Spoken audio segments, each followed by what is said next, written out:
What's going on, guys? Welcome back to my channel, where today we have another fantasy football video for you. I've got a lot of positive feedback on these videos, so keep it coming and I'll keep pushing out this kind of content for you guys. So today we have some breakout bound players, 5 players who I feel are going to be set up to break out this season and win you your fantasy league. Alright, now up first we have Zamir White. Now, he's on a lot of people's radars as a potential breakout prospect because of Josh Jacobs leaving to go to Green Bay. They haven't really added anybody else to rival him. They added a rookie who's kind of a pass catcher from New Hampshire, and they added Madison, who has not had the greatest, string of luck over the last year or so. So I don't see them kind of taking away from his potential touches. And, the Antonio Pierce is a guy that wants to give his running back the ball 20 carries a game. He wants his running back to have 20 touches a game, and he proved that last year when Zamir White did go in for those 4 games, where he did average 20 touches or more in all 4 of those starts. He averaged over 15 fantasy points per game in those 4 starts, and he was the RB13 in that time period. Over a full season, he was on pace to be a top 10 running back because they were giving him the ball a lot. He has a lot of volume, and now that Josh Jacobs is gone, he's just gaining all of that volume. Jacobs last year, as the lead rusher, had 270 touches in 13 games. This is a lot for Zamir White to take a hold of. And I don't see anybody else in the backfield really eating into his carries. I think he has the potential to break out, and he's currently sitting at RB23, which is crazy. He's going behind Jonathan Brooks. He's going behind Najee Harris. He's going behind Ramondre Stevenson. These are guys that I think that he's going to be better than. New England's offense is horrible. Harris is sharing carries and touches with Warren, and Brooks is a rookie. I don't see any of these guys, being better than Zamir White. I think he has the potential to be a top 15 running back this year. And I would say, if he comes around the 90th, mid 80s, I would gladly take him. He is on my radar 100%. All right, now up next we have George Pickens. And I know what a lot of people are thinking, and I can understand where the skepticism is with the Steelers offense, but let me put it in perspective. Last year, when George Pickens was without Deontay Johnson, who was just traded to the Carolina Panthers, he went for 17 catches, 357 yards, and 2 touchdowns in those 4 games. He had a 26% target share without Johnson and over 17 points per game without him in the 4th worst passing offense in the entire NFL.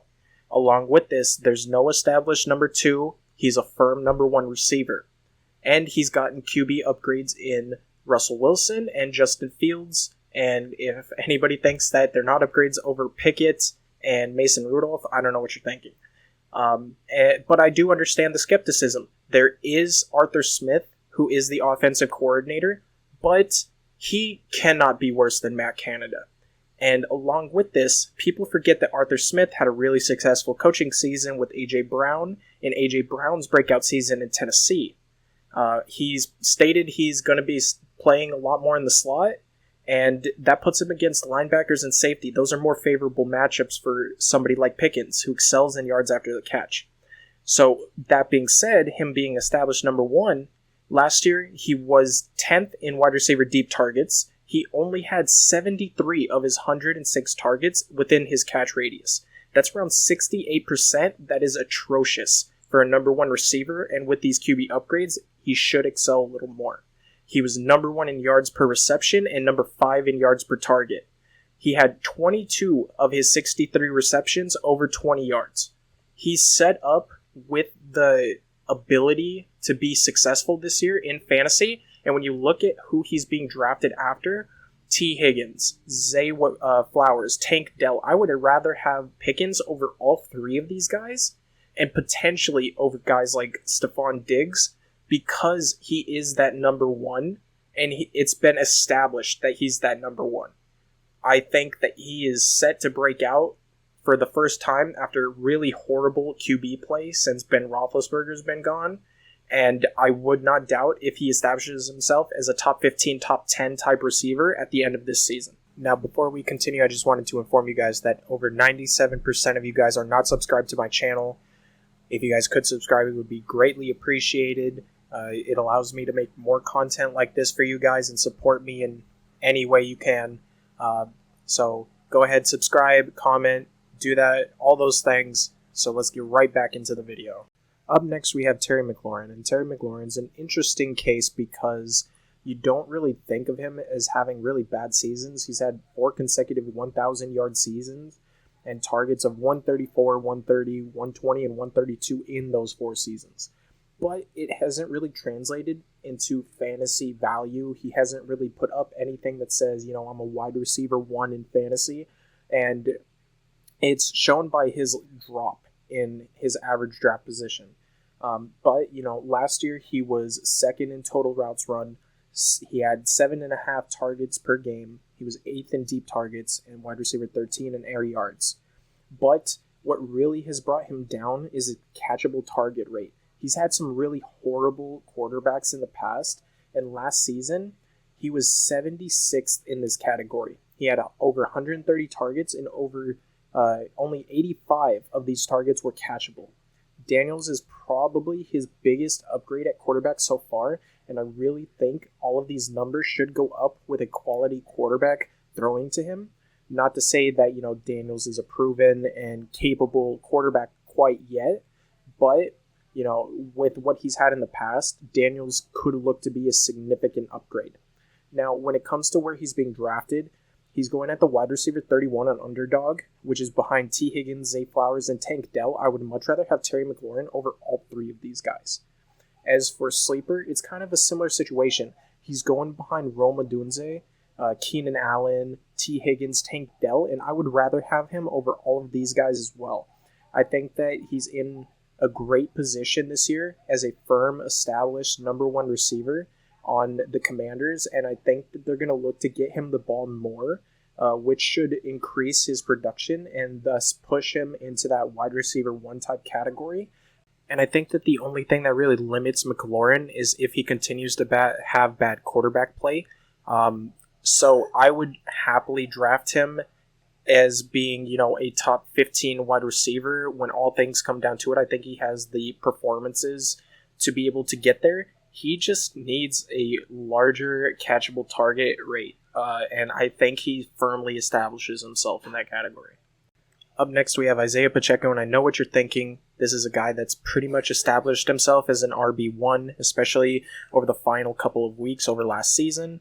But when you look at his fantasy performances, you don't really see that much. He was only the RB15 last year, and he was the RB37 before that, so he really hasn't hit his potential as far as establishing himself as that RB1. And when you look at this upcoming season, it looks amazing for him. The Chiefs added no running back competition and lost McKinnon.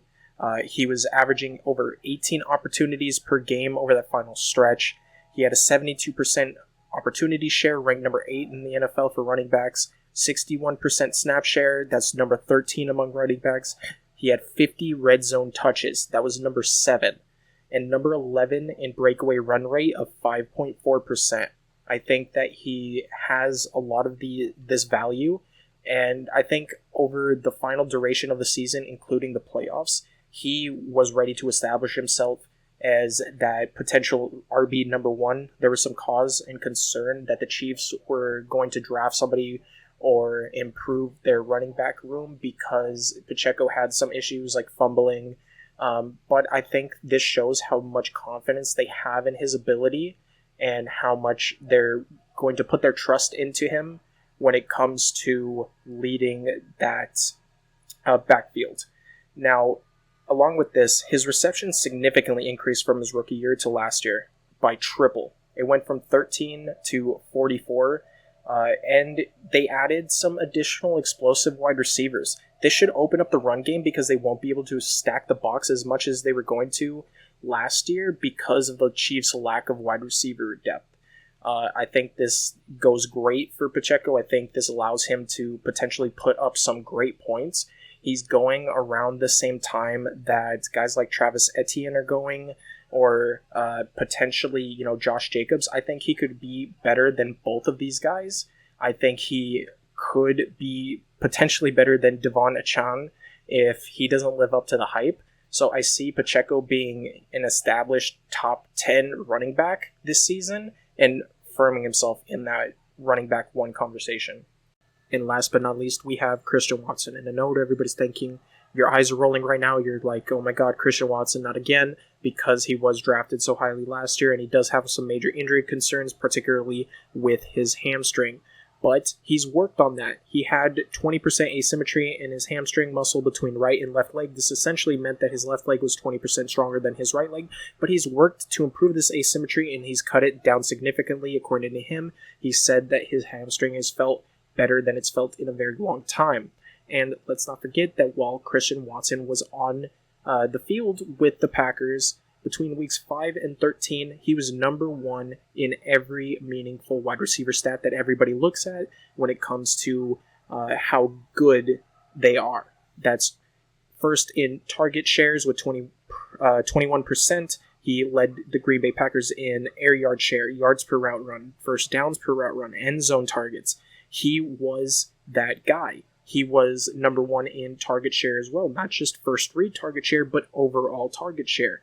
And when you look at where he's being drafted at the wide receiver 45. This is behind guys like Deontay Johnson, a rookie in Brian Thomas, a rookie in Ladd McConkey, who's on a run first offense, even Rashee Rice, who might be suspended, DeAndre Hopkins. I would much rather have Christian Watson over all of these guys. As for sleeper, you see that he's going behind, again, Hopkins, Thomas, Keon Coleman, Jackson Smith, and Jigba, who might even be number 3 on his depth chart. And I honestly want Christian Watson, if he can stay healthy, I want him more than all of these guys. I think that his volume is going to be there. I think he has the potential to be a number 2 wide receiver and a fringe number 1 wide receiver this upcoming season, if, of course, he can stay healthy. But I think that he's set for a breakout season. I don't see anything that's holding him back to doing so. I know that there's a lot of target shares to go around in that Green Bay Packers wide receiver room, and there are some concerns there as well. But I don't see him having a problem with his volume, and I think that he's really set up to be that wide receiver 2 minimum. And that's going to be it for me. Thanks you guys once again for checking out my channel and listening to my commentary and my opinions on our top 5 breakout candidates for fantasy football this upcoming year. If you guys like this video and you guys want to see more like it, make sure you smash that subscribe button, turn on notifications so you get notified when I do release these videos. Comment if you have any opinions that you agree or that you disagree. Let me know what you're thinking down in the comments below. Like the video. And you know what? I will see you guys in the next one. Peace.